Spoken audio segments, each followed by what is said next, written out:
लोकनेते भाई वैद्य युवा नेता पुरस्कार, ज्यांना आज आम्ही भाईंच्या 96व्या जयंतीच्या निमित्त भाई वैद्य फाउंडेशन आणि आरोग्य सेनेच्या वतीने दिला. ते खऱ्या अर्थानं युवा आणि नेता असं दोन्ही असलेले निर्भय पत्रकार निरंजन टकले, आरोग्य सेनेचे राष्ट्रीय सरचिटणीस लक्ष्मीकांत मुंदडा, आरोग्य सेनेच्या केंद्रीय समितीच्या सदस्या प्राध्यापक डॉक्टर गीतांजली वैद्य, भाई वैद्य फाउंडेशनचे प्राध्यापक डॉक्टर प्रताप रावळ, प्राध्यापक डॉक्टर प्राची रावळ, आरोग्य सेनेच्या महाराष्ट्र राज्य शाखेचे प्रमुख अतुलजी रुणवाल.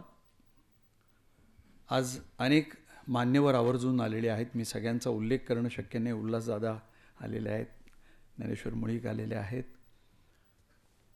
पत्रकार हरीश केंची आलेले आहेत आणि अनेक जण मान्यवर आज खास आवर्जून तुम्हाला ऐकण्यासाठी आलेले होते. भाई 90तही युवा होते.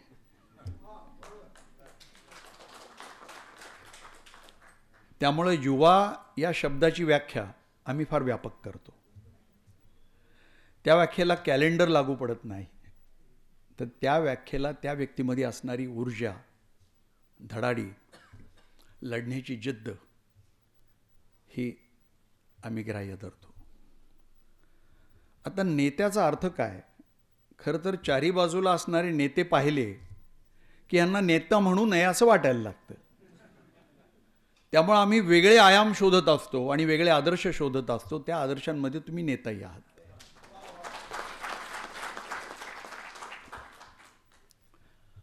भाई वैद्य फाउंडेशनची स्थापना भाईंनी नाही केली.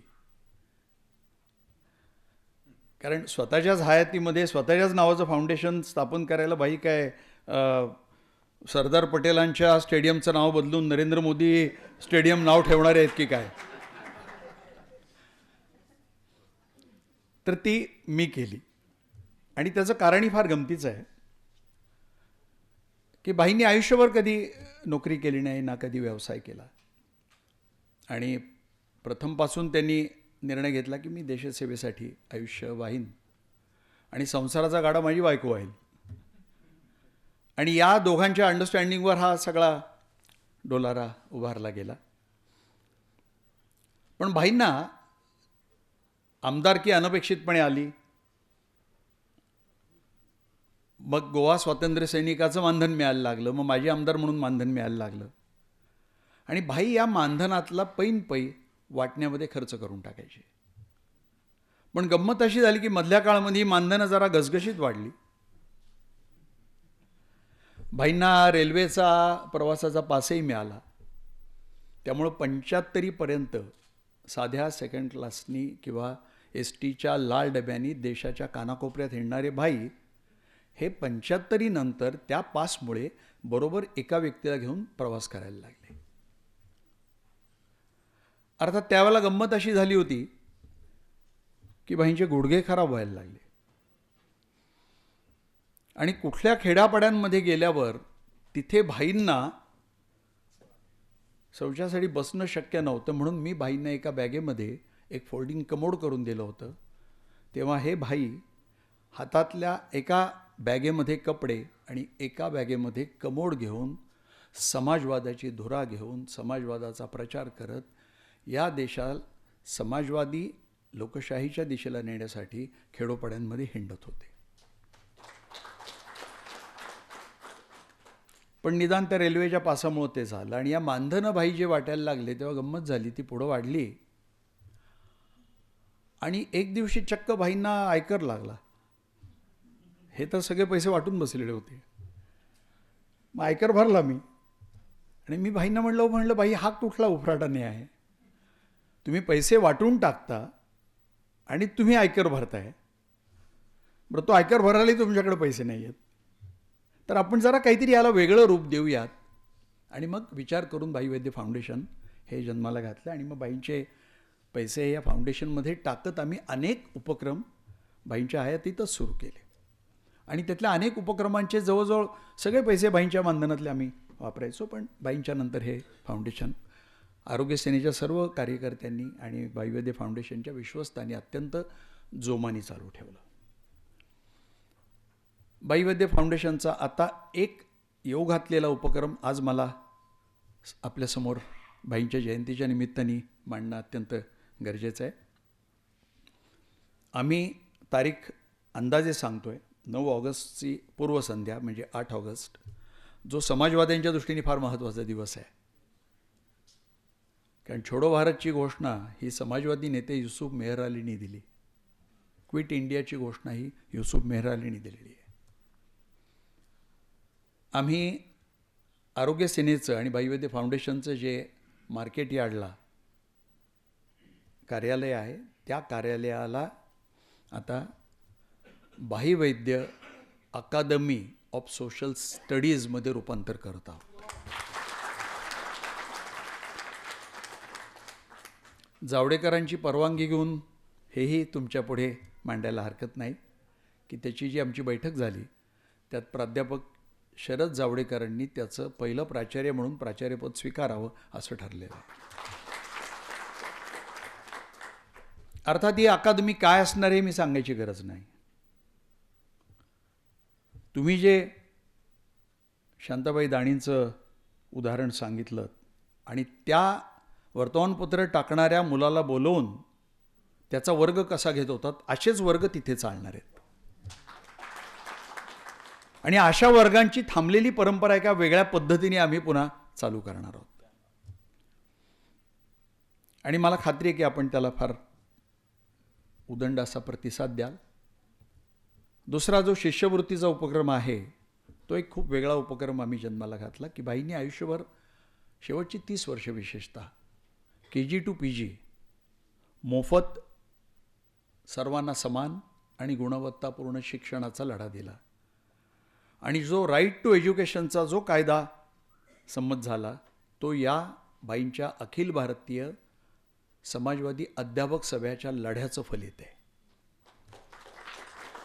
आणि त्या कायद्यावर सही केल्यावर भारताच्या राष्ट्रपती प्रतिभाताईंनी बाईंना फोन करून सांगितलं, बाई तुमच्या लढ्याला यश मिळालंय. बाई म्हणले अर्धच यश आहे, लढा चालूच राहील.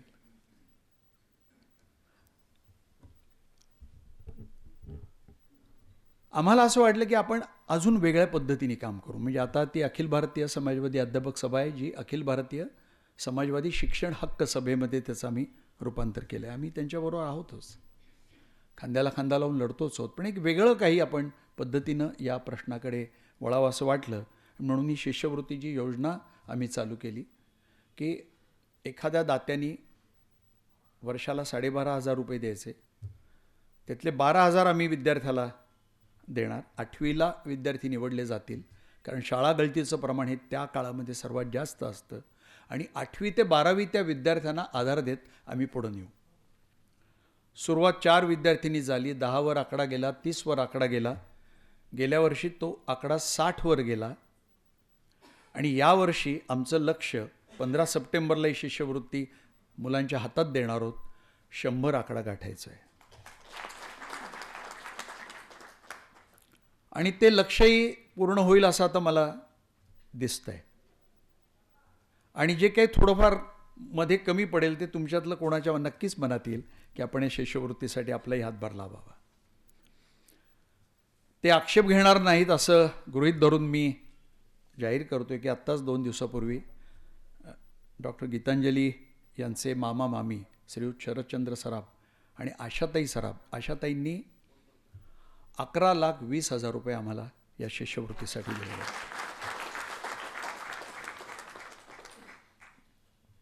दाते येत राहतात आणि काम पुढं जात राहतं. गेल्या दशकामध्ये आपण एक अत्यंत घुसमटीचा काळ अनुभवला सगळ्यांनी. म्हणजे खरं तर दिवसेंदिवस आपला समाज कसा भयभीत होत चाललेला आहे हे मी पाहत होतो, व्यथित होत होतो, लढतही होतो. मग कधी शब्दांची तलवार हातात घे, कधी रस्त्यावर उतर, कधी अनेक प्रश्नांना जाऊन भेड. हे आम्ही सगळं आरोग्य सेनेचे लोक करत होतो. आम्ही थांबलो कधीच नव्हतो. घरामध्ये बसून चाललेल्या परिस्थितीबद्दल फक्त दुःख व्यक्त करणारी आम्ही माणसं असू शकत नाही, ते भाईंचे अनुयायी असू शकत नाही. हे आम्ही सगळं करत होतो, पण जे दिसत होतं ते भयंकर होतं. म्हणजे दोन माणसं, मोदी आणि अमित शहा, ही अत्यंत थंड डोक्यानं या देशाच्या लोकशाहीचा प्रत्येक खांब हा कुरतडून टाकत होती, उद्ध्वस्त करत होती. या देशातली सहिष्णुता, सभ्यता, राजकारणातली नैतिकता हे सगळं प्रच्छन्नपणे धुळीला मिळवत होती. आणि हे सगळं चालू असताना एकूण समाजाचा आवाज मात्र कुठेतरी गायब झालेला होता. पण जेव्हा हुकुमशाहीचं संकट येतं आणि समाजाचा आवाज हा भयभीत होऊन गायब होतो, त्यावेळेला तो आवाज प्रखरपणे समोर आणण्याचं काम करायचं असतं ते पत्रकारांनी करायचं असतं. आणि दुर्दैवानं त्या काळामध्ये पत्रकारांचं, मग त्याला कोणी गोदी मीडिया नाव दिलं, कोणी चाटुकारिता नाव दिलं, अक्षरशः लाचारांच्या झुंडींमध्ये रूपांतर झालेलं होतं. म्हणजे हा माणूस काहीतरी हास्यास्पद करतोय, एक फारसा समज नसलेला, देशाच्या कुठल्याही प्रश्नाची नाही आणि या देशाचे प्रश्न कसे सोडवायचे याचीच समज नाही, असा असणारा एक माणूस या देशातल्या प्रत्येक प्रश्नाला बेदरकारपणे वाटेल तसे निर्णय घेत तो भिडत होता. आपल्या देशाच्या विविध व्यवस्थांचं वाटोळं करत होता. आणि तरी बहुसंख्य पत्रकार यांचा आवाज गायब झालेला होता. आणि अशा काळामध्ये अत्यंत काही मोजके पत्रकार, की जो गनिमी कावा आपण म्हणतो ना, मी यूट्यूब आणि या सगळ्या माध्यमांना आपण किती वाईट म्हणलो तरी मला वाटतं की आपल्या गनिमी काव्यासाठी शेवटी तीच मदतीला आली, की त्या पद्धतीनं ते लोकांपर्यंत पोचवत होते. मग कधी ध्रुवराठी पोचवत होता तिकडे जर्मनीवरनं, कधी रवीश कुमार पोचवत होते, कधी अभिसार शर्मा पोचवत होते. पण तुम्ही जर यादी काढली तर लक्षात येईल की 2 हातांच्या बोटांवर मोजण्याच्या पलीकडे ती यादी नाही. आणि त्या यादीमध्ये एक अत्यंत अग्रणी नाव आम्हाला सापडलं, ती निरंजन टाकल्यांचं.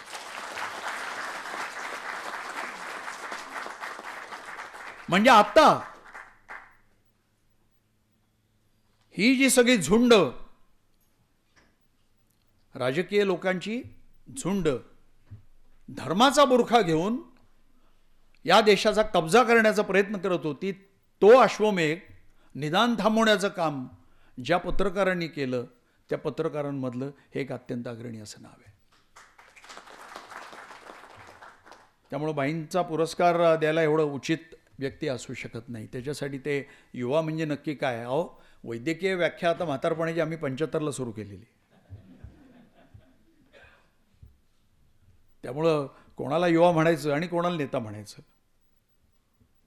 म्हणजे गल्लीबोळामध्ये दादा आणि पादांचे फेक्स लावल्यावर नेते होत नसतात. हो, कधी ते नेते होत नसतात. 200-200 फुटांचे फ्लेक्स लागले म्हणजे माणूस नेता होत नाही. नेतृत्वाचा अर्थच अजूनही समाजाला नीट कळत नाही आहे. कोणाला नेता म्हणायचं, समाजाचं नेतृत्व काय, वैचारिक नेतृत्व काय, सांस्कृतिक नेतृत्व काय, ह्याचा अर्थच समाजाला कळेन असं झालेलं आहे. नेतृत्वाच्या व्याख्या ह्या लागणारे फ्लेक्स किंवा नेत्याच्या मनगटावर असणारे 2-2 इंचाची सोन्याच्या चेन, किंवा त्या नेत्यांनी काशीला किंवा आता राम मंदिर पाहण्यासाठी पाठवलेल्या सगळ्या त्या आपल्या भागातल्या बाया बापड्या आणि त्यांच्या प्रवासाची सगळी सोय करणं, नेतृत्वाच्या या अर्थापर्यंत आपण येऊन पोहोचलेलो आहोत. आणि स्वाभाविकपणे आमच्यासारख्या माणसांनी, ज्यांनी लहानपणापासून आम्ही SM दोशी, नानासाहेब, कधी मधुलिमय, दंडवते, ह्या माणसांना आम्ही जवळनं पाहिलं, त्यांच्या नेतृत्वाच्या क्षमता पाहिल्या, त्यांच्या समाजाला बदलून टाकण्याची ताकद पाहिली. चंद्रशेखरजींच्या जवळ मी किती वावरलो, त्यांच्या पदयात्रेत मी ऐन माझ्या तरुण वयामध्ये सामील झालो. गावागावांमधली चंद्रशेखरजींची भाषणं आजही मला आठवतात. म्हणजे त्यांचं भाषण हे साहित्यिक तर असायचंच, पण चंद्रशेखरजींच्या भाषणामधला एकही शब्द तुम्हाला इकडता तिकडं करता यायचा नाही. ते सर्वसामान्य माणसाला, ग्रामीण माणसाला भेटायचं, पण तरी देखील ते तत्वज्ञानानं ठासून भरलेलं असायचं. आणि त्या पार्श्वभूमीवर मोदींची जर भाषणं आपण आठवली तर अक्षरशः लाज वाटायला लागते. मी मुळात टेलिप्रॉम्प्टर बंद पडला की काय होतं या माणसाचं ते मी अनेक वेळा बघितलेलं आहे. आता पुण्यामध्ये आले होते तेव्हा तिथलं व्यवस्था पाहणारे काही लोक माझे पेशंट आहेत, त्यांनी मला सांगितलं की त्या भाषणालाही टेलिप्रॉम्प्टरची व्यवस्था केलेली होती. आणि टेलिप्रॉम्प्टरच्या बाहेरचं ते एकच वाक्य बोलले, ते शरद पवारांबद्दलचं, भटकती आत्मा. म्हणजे तुम्ही या व्यक्तीचा दर्जा पहा. पण सगळ्यात भयानक गोष्ट आहे, जर आपण लोकशाही समाजवादाच्या बरोबर विज्ञान निष्ठेचा आणि विज्ञानावर आधारित समाजाचा जर आग्रह धरत असू, तर भयानक आक्षेपार्ह जे आता त्यांनी वक्तव्य केलेली आहेत ती म्हणजे आपण परमात्म्याचा अवतार आणि गंगेचा पुत्र असण्याचा केलेला दावा. म्हणजे आता स्मृती इराणीनं जो बंगला खाली करायचा जो आदेश निघाला तो परमात्म्यानेच त्यांना दिलेला असावा असं मला वाटतं.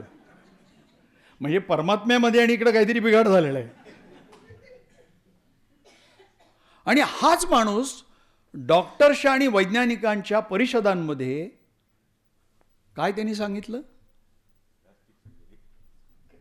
तर जगाच्या इतिहासातली सगळ्यात पहिली प्लास्टिक सर्जरी ही भारतामध्ये झाली आणि ती प्लास्टिक सर्जरी म्हणजे गणपती. आता प्रामाणिकपणे मी, ठीक आहे मायथॉलॉजी आहे ती शेवटी, पण त्या मायथॉलॉजीची जर एखादा विज्ञानाच्या पद्धतीने माझ्यासारखा माणूस जर चिरफाड करायला लागला तर मला प्रश्न पडतो की जर एकतर भगवान शंकरांना आपला मुलगा आहे कळलं नाही, मग त्यांनी गणपतीचं मुंडकं उडवलं. मग जर प्लास्टिक सर्जरी तेव्हा होती तर त्यांनी तेच मुंडकं त्याला का नाही लावलं पुन्हा? त्याआधी बिचारा शेजारनं चाललेल्या हत्तीच्या पिल्लूचं मुंडकं तोडून का लावलं? साधा प्रश्न आहे. म्हणजे इतकं. आणि त्यावेळेला मला शरम वाटते की समोर फार मोठ्या प्रमाणावर देशातले उच्च शिक्षित प्लास्टिक सर्जन बसलेले होते आणि मोदींच्या या वक्तव्यानंतर त्यांनी टाळ्यांचा कडकडाट केला. आणि त्या दिवशी मला कळलं की आपल्या देशातला माणूस कितीही शिकला तरी तो विज्ञानवादी होत नाही. त्याला विज्ञान कळत नाही. तो शिक्षण घेतो हे पोट भरण्यासाठी आणि पैसे कमवण्यासाठी घेतो. पण त्याच्यामधली खरी गंमत आहे ती हे लक्षात घेतलं पाहिजे की या देशातले बहुसंख्य उच्च शिक्षित हे आजही ब्राह्मण्यवादी आहेत आणि त्या ब्राह्मण्यवादाने ही सगळी वाट लावलेली आहे. परीक्षेमध्ये तारखा विचारता तुम्ही. परीक्षा ही आकलनाची असली पाहिजे. परीक्षा ही त्या विद्यार्थ्याची विश्लेषणाची क्षमता काय आहे, तो एखाद्या प्रश्नाकडे स्वतंत्रपणे कसा बघू इच्छितो हे शोधणारी असली पाहिजे. पण आता मला एक सांगा, वेद पठणाची परंपरा असणाऱ्या देशामध्ये वेद पठण म्हणजे वेद आकलन नाही बरं का. आणि हे भटजी म्हणे उलटीकडनं वेद म्हणून दाखवतात. कशासाठी उलटीकडनं वेद म्हणतो आणि त्याचं कौतुक का करायचं? अरे माठ्या, तुला वेद कळतो की नाही हा खरा प्रश्न आहे. आणि तुला वेद कळत नाही असं तुकारामांनी सांगून ठेवलेलं आहे आम्हाला. म्हणजे सगळी परीक्षा यंत्रणा देखील कशी उभी करून ठेवलेली आहे एका विशिष्ट गोष्टीच्या भोवती. राजकारण देखील बघा ना तुम्ही, गेले 1.5-2 दशकं पप्पू नावाच्या एका गोष्टीभोवती आपलं अख्ख्या देशाचं राजकारण फिरवण्यात आलं. आता पप्पूला काउंटर करण्यासाठी आपण फेकू उभा केला. आता खरी त्यातली गंमत आहे की तो पप्पू फेक होता आणि फेकू मात्र असली होता.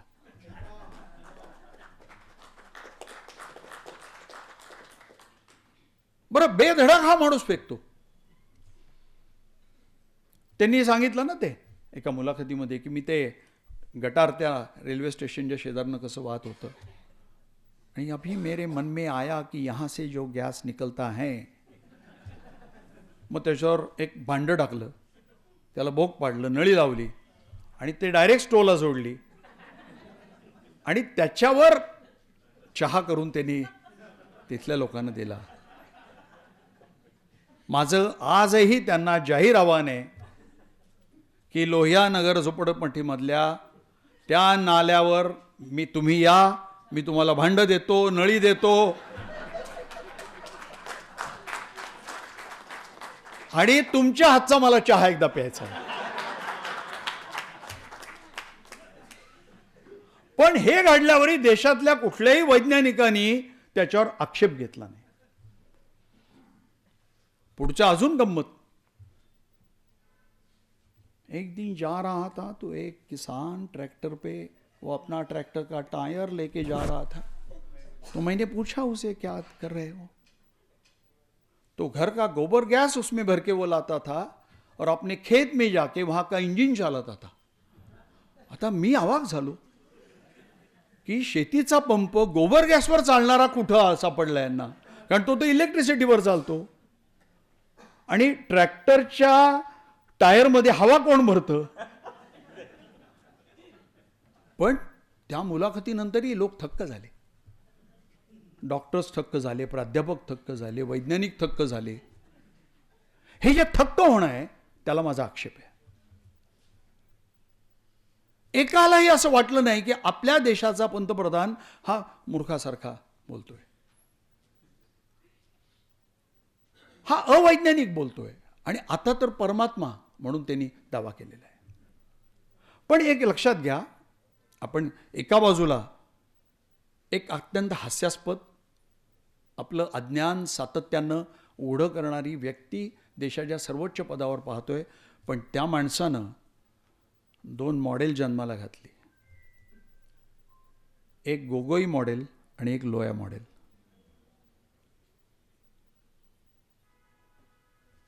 गोगोई मॉडेल म्हणजे राम मंदिराचा निकाल देण्याची वेळ आली, त्यांची निवृत्ती जवळ आलेली आहे. अचानक एक महिला उभी राहिली, तिने सांगितलं की मी यांची स्टेनो होते, त्यांचं डिक्टेशन घेण्यासाठी घरी जात होते आणि त्यांनी माझ्याशी गैरवर्तन केलं. 2 दिवसांनी निकाल बाजूनी लागला. 3ऱ्या दिवशी गोगोई राज्यसभेवर गेले. याला मी गोगोई मॉडेल म्हणतो. आणि लोया मॉडेल तर तुम्ही हू किल्ड लोया, आणि तुम्ही जे सगळं केलंय ते इतकं चित्तथरारक आहे. म्हणजे खरं तर निरंजन, मला मनापासून वाटतं की तुमच्या या सगळ्या निरनिराळ्या गोष्टी, म्हणजे तुम्ही ते गुजरातमध्ये जाऊन मुस्लिम नाव घेऊन तिथे जो गुरांचा चाललेला व्यापार आणि त्यातल्या माफियांना शोधून काढणं, कित्येक 6-6 महिने तुम्ही ट्रक चालवणं, किंवा सोहराबुद्दीन आणि या सगळ्या प्रकरणामध्ये देखील तुम्ही ज्या पद्धतीने भेडलेला आहात, मला वाटतं की तुमची प्रत्येक जी शोधपत्रकारितेची कथा आहे त्याला खरं तर कथा म्हणलं जातं. त्यामुळे अनेकांचा गैरसमज होतो, कारण मराठीमध्ये आपल्याला story, journalistic story, investigative story हा शब्द नीट माहिती नाही आहे. या प्रत्येक कथेवर खरं तर हॉलिवूडचा चित्रपट बनला पाहिजे. कारण वॉटरगेटवर जर चित्रपट निर्माण होऊ शकतो, अत्यंत ताकदीचा चित्रपट निर्माण होऊ शकतो. वॉशिंग्टन पोस्टचा जो बॉस्टनमधल्या चर्चमध्ये जे पेडोफाईल्स, लहान मुलांचं लैंगिक शोषण करणाऱ्या तिथल्या पादऱ्यांवर उत्कृष्ट चित्रपट होऊ शकतो. तुमच्या अनेक कथा ह्या खरं तर चित्रपटासाठी लागेल. नाहीतर आपण कुठले कसले चित्तथरारक चित्रपट पाहतो, किती कचकड्याचे आणि तकलादू आपण चित्रपट पाहतो. अस्सल मातीमध्ये धाडस दाखवत स्वतःच्या जीवाची पर्वा न करणाऱ्या पत्रकारावर चित्रपट काढावा असं हिंदी चित्रपटसृष्टीतल्या कोणाला वाटत नाही. कारण त्यांना प्रश्न कदाचित पडत असेल त्यात ॲटम सॉन्ग कसं घालायचं.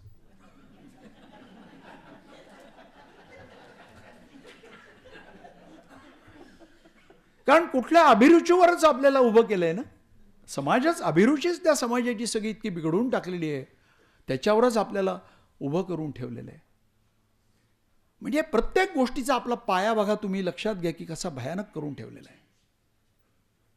आपले समज नष्ट करून टाकली, विचार करण्याची ताकद नष्ट करून टाकली. कोविडच्या काळामध्ये थाळ्या वाजवा सांगितल्यावर घराघरातनं माणसं बाहेर येऊन थाळ्या वाजवत होती, आणि त्यातले काही माणसांनी तर लाऊडस्पीकर लावून गाणी लावली. काही लोकांनी रस्त्याने तिरंगे खांद्यावर घेऊन थाळ्या वाजवत माणसं हिंडली. म्हणजे ज्या काळामध्ये वैद्यकीय शास्त्र सांगत होतं की एकमेकांपासून अंतर ठेवा, 10 फुटापेक्षा अंतरावर राहायचा प्रयत्न करा, हा विषाणू एवढ्या अंतरापर्यंत सहज जाऊ शकतो, श्वासा वाटे, तोंडातल्या लाळे वाटे, थुंकी वाटे, लोकांपर्यंत हे ज्ञान न पोचवता त्यांना थाळा वाजवायला उभं केलं. आणि अहो काय सांगू मी तुम्हाला, ते अख्खा प्रभात रोड आणि तो सगळा भाग, मला असं वाटलं की इथं खूप सुशिक्षित वगैरे लोक राहतात. सगळे थाळ्या वाजवायला बाहेर पडले. मला लाज वाटली की मी बिबीवाडीचं घर सोडून प्रभात रोडला राहायला आलो. आणि आमचं एकच घर जिथं थाळी वाजली नाही स्वाभाविकपणे. मग नंतर त्यांनी दिवे लावायला सांगितले. झालं, लोक दिवे लावायला लागले. दिवे लावून वेजवायचे होते. कारण माझ्या डोळ्यापुढे अजूनही ते दिवे पणत्या घेऊन बाहेर आलेली माणसं आहेत.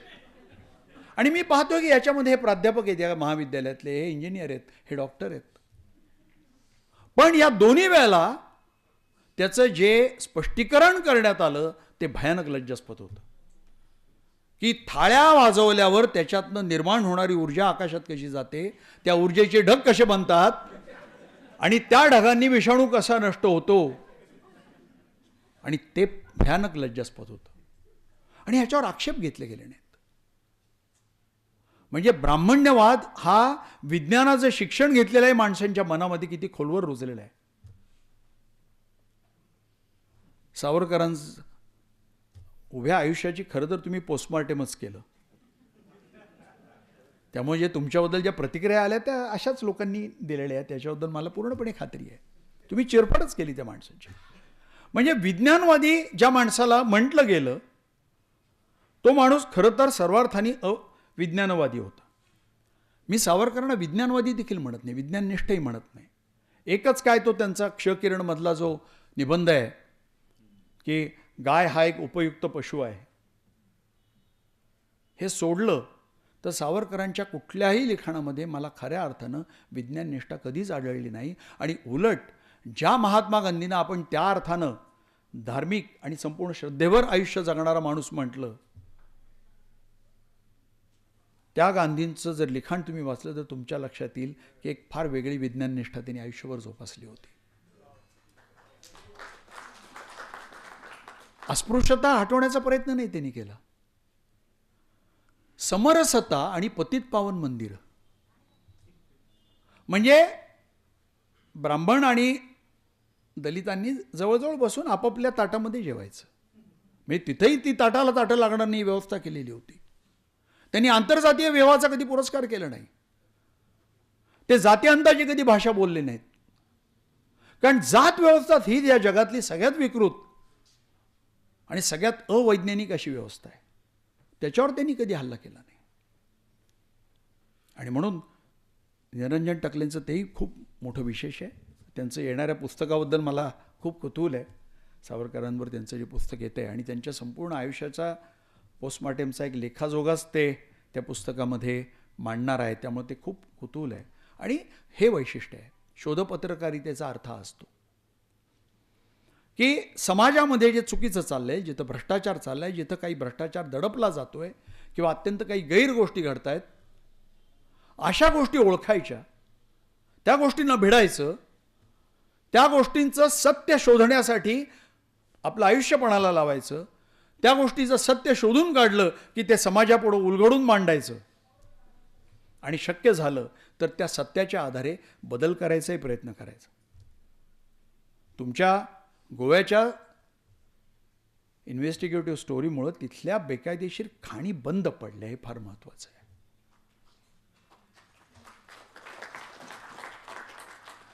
म्हणजे शोधपत्रकारिता ही एक स्टोरी एखाद्या आंदोलनासारखी असू शकते. आणि म्हणून बाईवैद्य पुरस्कारासाठी तुम्ही मानकरी आहात. बाईंचं आयुष्याचा क्षण हे एक आंदोलन होतं. 89व्या वर्षी माणूस शिक्षणाच्या प्रश्नावर सत्याग्रह करतो आणि मार्केट यार्डच्या त्या रस्त्यावर जावडेकर वर्षातही होत्या फत्कल मारून बसतो. उभं आयुष्य हे भाईंचं एक आंदोलनाचं आयुष्य होतं. ते जे काय सत्तेचं थोडंफार मध्ये आलं ते आपलं रस्त्यामध्ये जाता आता भेटलेली पदं होती. महापौर झाले, मग काय गृहराज्यमंत्री झाले, आणि त्याही काळामध्ये लाच देऊ करणाऱ्या स्मगलर्सना पकडून मोकळे झाले. ते स्मगलर तुरुंगात 10 वर्ष होते. पण पुण्याच्या महानगरपालिकेमध्ये भाईंच्या अभिनंदनाचा ठराव जेव्हा आला तेव्हा त्यावेळेला ही भाजपची मंडळी काय म्हणली, अहो स्मगलरनी 3 लाख देऊ केले, यांना 5 लाख पाहिजे होते.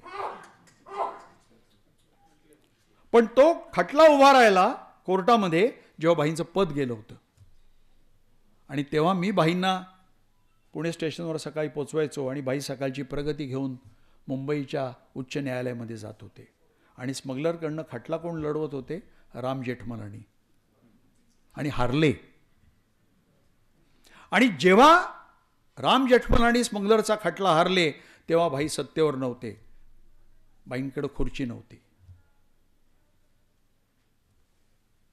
पण हा प्रश्न आम्ही देखील कधी या लोकांना विचारला नाही. बाईंच्या मालकीचं 7 लव्ज आहे, बाईंच्या मालकीचे 100 प्लॉट आहेत, मी शोधतोय अजूनही. उल्हास दादा ते 7 लव्ज मला एकदा देऊन टाका, म्हणजे माझं काय जे सगळे डोक्यावरचे कर्जाचे डोंगर आहेत ते जातील आणि 4 पैसे उरले तर सगळे आरोग्य सेनेला देऊन टाकेन. पण ते एकदा मला 7 लव्ज मला माझ्या मालकीचं करून द्या. त्या संघवाल्यांना मला सगळ्यांना सांगायचं की अरे बाबांनो, तुम्ही मी किती वर्ष ऐकतोय, ते कंटाळा आला मला ऐकून. आता म्हणजे माझीच प्रॉपर्टी तुम्हीच सांगताय, मीच त्याचा वारस, आणि ते मला मिळत नाही. हा किती अन्याय आहे. पण जसं पप्पू हे एक रेटॉरिक उभं केलं तसं त्यांनी त्यावेळेला हे उभं केलेलं आहे. आणि ज्या वेळेला सोशल मीडिया नव्हता, म्हणजे त्यांच्या कुजबूज मोहिमेची ताकद काय आहे बघा तुम्ही. की आजही एखादा माणूस कुठंतरी भेटतो, तुमचं आहे का, आणि अतिशय वेदना होते त्या गोष्टीची. पण ती त्यांची संपूर्ण ताकद आहे. एक अत्यंत विषारी अशी संपूर्ण प्रचार यंत्रणा त्यांनी निरनिराळ्या गोष्टींच्या आधारे उभी केली. भारतीय जनतेचं कौतुक करावं तेवढं थोडं आहे, पण माझं अतिशय स्पष्ट मत आहे, तुम्ही तर निरंजनजी त्यांच्या 126 का 124 जागा वजा करताय 240मधनं. माझं अतिशय स्पष्ट मत आहे, ही निवडणूक प्रामाणिक, EVMची कुठेही गडबड नव्हता. निवडणूक आयुक्त राजीव कुमार यांना बाजूला करून आणि ह्यांच्याकडच्या प्रचंड पैशाच्या संपूर्ण थप्प्या ह्या दूर करून जर झाली असती तर मोदींच्या जागा 50पेक्षा खाली होत्या. मध्यावधी निवडणूक होईल तोपर्यंत मोदींना नितीश कुमार आणि चंद्राबाबूंच्या पुढे आता मुजरा करावा लागेल. हा सूड म्हणून आनंद मानायचा, कारण त्याच्यामध्ये एक दुःखाची किनार पण आहे की लोहियावादी नितीश कुमार ज्या पद्धतीनं पलट्या मारत राहिले. मी तुमच्या वडिलांचं करावं तेवढं कौतुक थोडं आहे की मला जनसंघाच्या बरोबर जायचंच नाही. बाईंशी माझा फार या मुद्द्यावर नेहमीच वाद होत गेला की समाजवादी पक्ष आणि जनसंघ हे एकमेकांमध्ये विलीन होऊन जनता पक्षाची निर्मिती झाली. अहो भाई, किती अनैसर्गिक घडलं हे सगळं. तेव्हा बाईंनी मला सांगितलं की तुझं म्हणणं बरोबर आहे, पण SM जयप्रकाश, अरे आमची ही सगळी श्रद्धेची ठिकाणं, आणि कदाचित इंदिरा गांधींनी पुन्हा आणीबाणी आणली असती आणि या देशाचं फार चित्र काहीतरी भयानक झालं असतं असं त्यांना वाटलं असावं, म्हणून हे करावं लागलं. म्हणलं बघा किती, आणि तो पायात तिथे घातला गेला. तुमच्या वडिलांचं मी मनापासून अभिनंदन करतो की त्याही परिस्थितीमध्ये खरं तर तेव्हा त्याबरोबर जाणं म्हणजे सत्तेच्या अनेक खुर्च्या जवळ येऊन पोचणं असं होतं. ते असताना त्यांनी ते नाकारलं. मी निश्चित त्यांच्या दूरदृष्टीचं कौतुक करतो आणि मला वाटतं ती दृष्टीच तुमच्यापर्यंत येऊन पोचलेली आहे. म्हणजे घराणेशाहीची गुणसूत्र वेगवेगळ्या पद्धतीने कशी येऊन पोचतात ही आपली उदाहरणं नम्रपणे म्हणायला हरकत नाही. तर आपण आज सगळेजण इथे आलात. निरंजन टकलेंचं मनापासून सगळ्यांनी कौतुक, एवढ्या संख्येने आपण इथे आलात. त्यांचा मी फॅन आहे असं मी म्हटलं तरी हरकत नाही. त्यांची यूट्यूबवरची अनेक भाषणं सातत्याने मी बारकाईने ऐकत आलेलो आहे. विशेषतः सावरकरांबद्दलची त्यांची सगळी मांडणी मी अतिशय बारकाईनं, कारण मी फार तरुण असल्यापासून मला एक लक्षात आलं की एक प्रचंड फॉल्सहूडवर आधारलेली ही व्यक्ती आहे. म्हणजे जसे नरेंद्र मोदी हे नार्सिसिस्टिक आहेत आणि काही प्रमाणात सायकोपॅथिक टेंडन्सी त्यांच्याकडे आहे,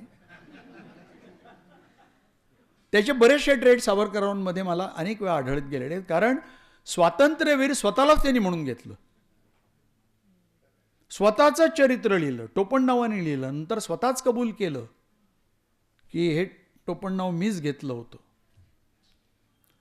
ने मजसी ने परत मातृभूमीला जे गीत आज पुण्यामध्ये या कोथरूड विथरूड, ती आता नवी सदाशिव पेठ आहे बरं का, कोथरूड ही पुण्याची, तर तिथं जे अगदी उभं राहून सगळ्या बायका गातात आणि त्यांच्या डोळ्यातनं घळाघळा अश्रू व्हायला लागतात, ते गीत त्यांनी तुरुंगात लिहिलंच नाही. ते त्याच्या खूप आधी इंग्लंडमध्ये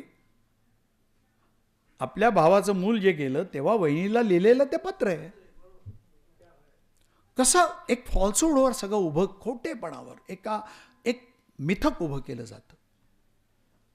मोदी नावाचा असंच मिथक करण्याचा अपरंपार प्रयत्न केला आणि त्याला दुसऱ्या एका मिथकाने खूप मदत केली, त्याचाही यांनी पर्दाफाश केला. याच्याबद्दल मी पुन्हा त्यांचं अभिनंदन करेन, ते अण्णा हजारे.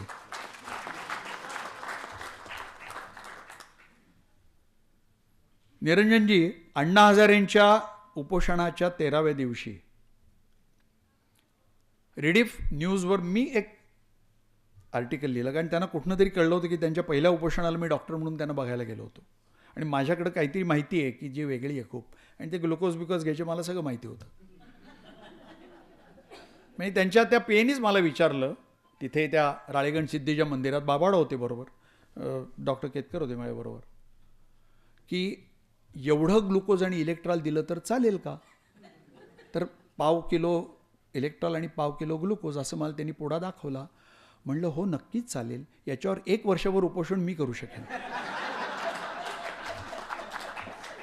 आणि मग नंतर मला प्रश्न पडला की अरे आपण बोलून गेलो तर हे बाहेर बोलून चालायचं नाही, कारण त्यावेळेला ते फार आकाशात पोचलेलं प्रकरण होतं. त्यानंतर ते अजून एवढे मोठे होतील हे मला वाटलं नव्हतं. मग ते कुठं तरी कळलं, मग ते मला सांगितलं अण्णा इज नो महात्मा असं लिहिलं. तुम्ही त्यांचा पर्दाफाश ज्या पद्धतीने केलात, आणि मला थोडंसं दुःख वाटतं की अण्णा हजारे व्यक्ती ही काय हे समजून न घेता समाजवादी मंडळी ज्या पद्धतीनं त्यांच्या भजनी लागली, तो फार वेदनेचा काळ होता. म्हणजे मला तर खूप त्रास झाला, कारण त्याच वेळेला सोशलिस्ट पार्टीचं आम्ही पुनर्निर्माण केलं होतं. लातूरची मंडळी आज आलेली आहे, जी बाईंच्या बरोबर सगळी त्या सगळ्या नव्या घडणीमध्ये होती. सोशलिस्ट युवजनाचा मी राष्ट्रीय अध्यक्ष झालेलो होतो, आणि त्या काळामध्ये आपल्याबरोबरचे सगळे सहकारी, मग ते सेवादल असेल किंवा विविध समाजवादी संघटना असतील, यांना अण्णा हजारे म्हणजे त्यांना हे कळलंच नाही की हे गांधींचं व्यंगचित्र आहे, हा गांधी नाही आहे. अत्यंत लबाडीने डांबरटपणे एक असं व्यंगचित्र उभं करण्यात आलेलं आहे. आणि तरुणांना हा दाखवण्याचा प्रयत्न होता, तो गांधी बाजूला ठेवा, अरे हा खरा गांधी आहे. तो गांधी पुसायचा प्रयत्न केला. त्यांना लक्षात आलंच नाही की येशू ख्रिस्त, बुद्ध आणि गांधी असे पुसताच येत नाही. तो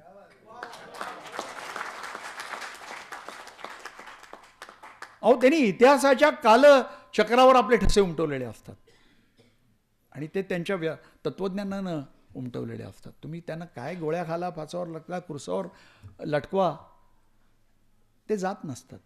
हे त्यांना कळलंच नाही. आणि अशा तत्वज्ञानाला पुसून टाकण्यासाठी इतकं एक विडंबन उभं करायचं, हा प्रकार केला. पण त्याचा फायदा झाला. म्हणजे मोदींच्या सत्तेवर येण्यामध्ये ज्या अनेक गोष्टी आहेत, गोधऱ्यापासून त्या अनेक गोष्टी आहेत. आणि हे खरं आहे, गोधऱ्याची तरी कुठं चौकशी बाहेर आली हो. गोधऱ्याचा रेल्वेचा अहवाल नितीश कुमारांनी दाबून टाकला. माझा तेव्हापासून त्यांच्यावर राग आहे.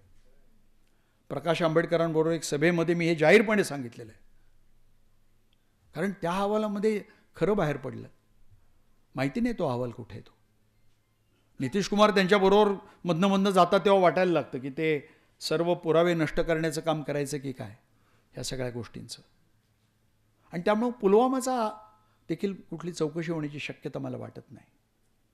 पुलवामाला आम्ही आवर्जून भेट देऊन आलो, तिथंच गेलो मी. पाहिलं ते अहो शक्यच नाही आहे. तिथे कुठल्या तरी एका गल्लीतनं 800 किलोमीटर रेडियस घेऊन एक तरुण 18, 19, 20 वर्षाचं पोरगं येऊन पोचतं आणि लष्कराच्या एवढ्या सगळ्या ताफ्याला उडवतं. केवळ अशक्य आहे. पण मग हे काय आहे? हे कोणीतरी शोधावंच लागणार आहे. जो शोधेल त्याचा जीव धोक्यात येणार आहे. जो बोलतो त्याचाही जीव धोक्यात येऊ शकतो. हेही तेवढंच खरं आहे. पण मला ही जाणीव आहे, मी तरी सातत्याने या मुद्द्यांवर बोलत आलो आहे. आणि म्हणून ह्या अनेक अशा गोष्टी आपल्या देशाच्या इतिहासामध्ये दडपल्या जाण्याची एक भीती निर्माण झालेली आहे. आणि त्यासाठी या देशाचा इतिहास असा दडपला जाऊ नये. या देशाच्या इतिहासातली सर्व सत्य खऱ्या अर्थाने समोर यावेत. काल लष्कराचा एक लेफ्टनंट जनरल पुण्यामध्ये भाषण करतो की 15 ऑगस्ट 1947 हा स्वातंत्र्य दिन नाही, खरे स्वातंत्र्य दिन 2 आहेत. की एक छत्रपतींचा राज्याभिषेक जो छत्रपतींना ब्राह्मणांनी नाकारला होता, खरं सत्य ते आहे. आणि दुसरं परवाचं राम मंदिराचं लोकार्पण, हे खरे 2 स्वातंत्र्य दिन आहेत. आणि तरुणांना आपल्याला आता हा इतिहास समोर मांडला पाहिजे. दुसरा त्याच कार्यक्रमात भाषण करतो की आपल्या देशाचा सगळा इतिहास विकृतपणे लिहिण्यात आलेला आहे. कोणी लिहिला? लेखणी कोणाच्या हातात होती? ब्राह्मण्यवाद्यांच्याच हातात होती ना लेखणी, का लेखणी बहुजन समाजाच्या हातात होती? इतिहास लिहिला कोणी? अरे तुम्ही तर त्यांना ज्ञान नाकारलं, त्यांना लिहिण्याचा अधिकार नाकारला, त्यांना शाळेत जाण्याचा अधिकार नाकारला. लिहित तुम्हीच होता आणि आज तुम्हीच सांगताय की या देशाचा इतिहास सगळा खोटा लिहिण्यात आलाय आणि तो बदलला पाहिजे. सावध झालं पाहिजे. शेवटी मी एवढंच सांगेन, हुरळून जाण्याचा दिवस नाही आहेत. मोदींचा घोडा थांबवलाय, पण तो घोडा नाही, तो ड्रॅगॉन आहे. तो कुठल्या क्षणी एक अक्राळ विक्राळ आणि षडयंत्राचं रूप घेईल. अपरंपार पैसा 31 लाख कोटी गेले कुठं? देशाचा पंतप्रधान, गृहमंत्री आणि अर्थमंत्री जाहीरपणे वाहिनीला मुलाखत देतात कि हम तो 400 पार करने वाले, शेयर मार्केट देखो कितना ऊपर जा रहा है, शेयर खरीदो, मालामाल बन जाओगे. देशाचा पंतप्रधान अशी मुलाखत देतो कुठल्या? आणि सामान्य माणसं आपली बिचारी जे शेअरचं ट्रेनिंग करतात त्यांनी दणादण शेअर घेतले. एक्झिट पोल आले, 400च्या पुढचे आकडे आले, लोकांनी अजून शेअर घेतले.